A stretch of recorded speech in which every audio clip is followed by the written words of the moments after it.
वो फैक्ट्री जो खुद को बनाती है। सुनने में थोड़ा अजीब लगता है ना, पर आज हम एक ऐसी ही फैक्ट्री की बात करने वाले हैं। ये कोई मामूली फैक्ट्री नहीं है। ये एक ऐसी जगह है जो खुद को बनाती है, खुद को सिखाती है और हर पल बेहतर होती जाती है। जरा सोचिए, क्या हो अगर एक फैक्ट्री खुद सोच सके, मतलब इंसानों की तरह सोच सकें, सीख सकें और खुद को बेहतर बना सके। नहीं नहीं, ये किसी साइंस फिक्शन फिल्म का सीन नहीं है, ये हकीकत है।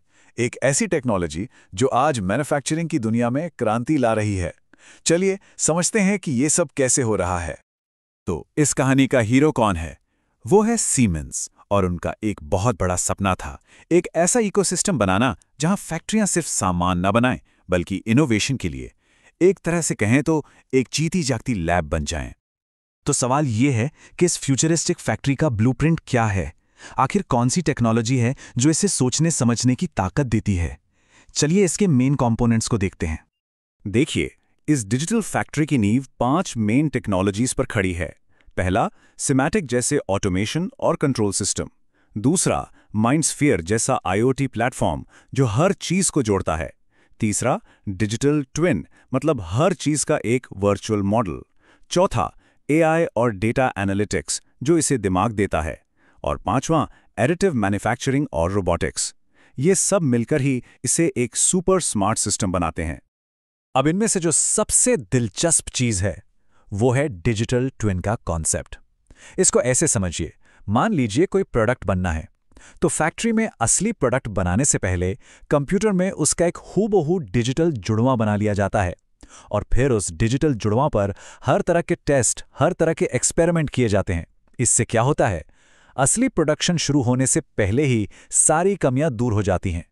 ये जो आप देख रहे हैं, ये एक तरह से इस फैक्ट्री का नर्वस सिस्टम है। इसे कहते हैं क्लोज्ड डिजिटल लूप। देखिए, प्रोसेस कैसे चलता है। सबसे पहले डिजाइन फेज होता है, फिर होता है प्रोडक्शन।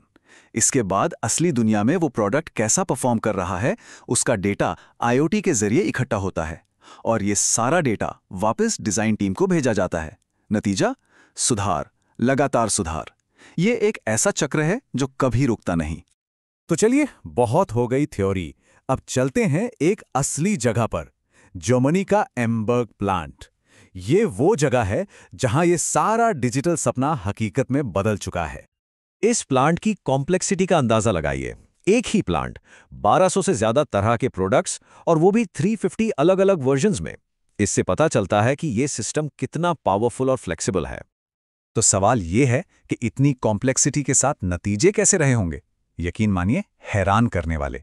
सबसे पहली बात, क्वालिटी में जो डिफेक्ट्स थे उनमें 40% से भी ज्यादा की कमी आई। जरा सोचिए, ये कितना बड़ा अचीवमेंट है। यही नहीं, फैक्ट्री की जो ओवरऑल प्रोडक्शन एफिशिएंसी थी वो 25 से 30% तक बढ़ गई। मतलब उसी फैक्ट्री में अब कहीं ज्यादा काम हो रहा था। और अब सबसे चौंकाने वाला आंकड़ा, क्वालिटी रेट 99.99%। ये तो लगभग परफेक्शन है। एक ऐसा लेवल जिसे पाना शायद इस डिजिटल सिस्टम के बिना नामुमकिन था। और इसी वजह से एम्बर्ग प्लांट के लिए कहा जाता है वो फैक्ट्री जो खुद को बनाती है। इसका पूरा सिस्टम बिना किसी खास इंसानी दखल के खुद ब खुद सीखता है और प्रोडक्शन को बेहतर बनाता चला जाता है। तो सीमेंस के इस पूरी कहानी से, इस ट्रांसफॉर्मेशन से हम क्या सबक ले सकते हैं? क्या हैं वो की लेसन्स? चलिए देखते हैं। ये स्लाइड ट्रेडिशनल और डिजिटल फैक्ट्री के बीच का फर्क बिल्कुल साफ कर देती है। एक तरफ है पुरानी फैक्ट्रियां जो कठोर थीं, रिएक्टिव थीं, जहां डेटा अलग थलग पड़ा रहता था, और दूसरी तरफ है डिजिटल फैक्ट्री जो फ्लेक्सिबल है, प्रिडिक्टिव है, मतलब भविष्य का अनुमान लगा सकती है, और जहां सारा डेटा एक दूसरे से जुड़ा हुआ है। तो आखिर सीमेंस के सफलता का राज क्या था? 4 बड़ी चीजें थीं। पहला, उन्होंने ओपन स्टैंडर्ड्स को जल्दी अपनाया। दूसरा, ऑपरेशनल टेक्नोलॉजी और आईटी सिस्टम्स को बहुत गहराई से इंटीग्रेट किया।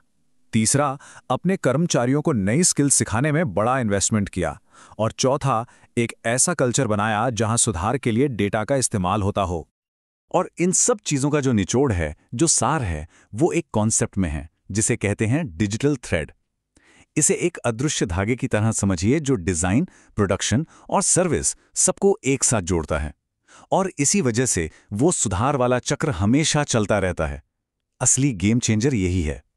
तो आखिर में एक बड़ा सवाल, अगर एक फैक्ट्री लगातार खुद को बेहतर बना सकती है, तो सोचिए चीज़ें बनाने के भविष्य के लिए इसके क्या मायने हैं।